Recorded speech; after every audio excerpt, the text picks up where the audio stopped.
వీఆర్ఏలకు ఉద్యోగ గుర్తింపు సంఖ్యను కేటాయించండి. ఖజానా శాఖకు ప్రభుత్వం ఆదేశం. ఇతర శాఖల్లో సర్దుబాటు అయిన గ్రామ రెవెన్యూ సహాయకులకు ఉద్యోగం గుర్తింపు సంఖ్యలు కేటాయించాలని ఖజానా శాఖను ప్రభుత్వం ఆదేశించింది. ప్రక్రియ పూర్తయిన వెంటనే వారి ఖాతాలో వేతనాలు జమ అయ్యేలా చూడాలని కూడా సూచించింది.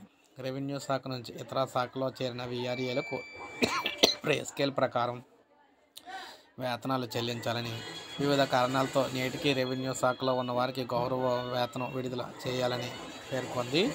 గత ఏడాది జూలై ఆగస్టు మధ్య 16,758 మంది వీఆర్ఏల ఉద్యోగ క్రమబద్ధీకరణ ప్రక్రియను ప్రభుత్వం నిర్వహించింది.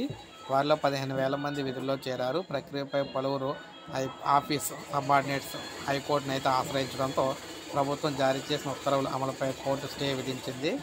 డిసెంబర్ వరకు కేసు కొనసాగగా చివరికి పిటిషనర్లు తమ పిటిషన్ను వెనక్కి తీసుకున్నారు. అయినప్పటికీ వీఆర్ఏలకు 5 నెలల వేతనాలు నిలిచిపోయాయి. ప్రభుత్వం ఇప్పుడు నిర్ణయం తీసుకోవడంతో సమస్యలు తీరనున్నాయి. తమ సమస్యల పరిష్కారానికి చొరవ చూపిన ట్రిసాకు వీఆర్ఏల సంఘం ఓ ప్రకటనలో కృతజ్ఞతలు అయితే తెలిపిందనమాట. సో ఏదేమైనా వీరందరికీ కూడా శుభవార్త అయితే చెప్పారు రాష్ట్ర ప్రభుత్వం.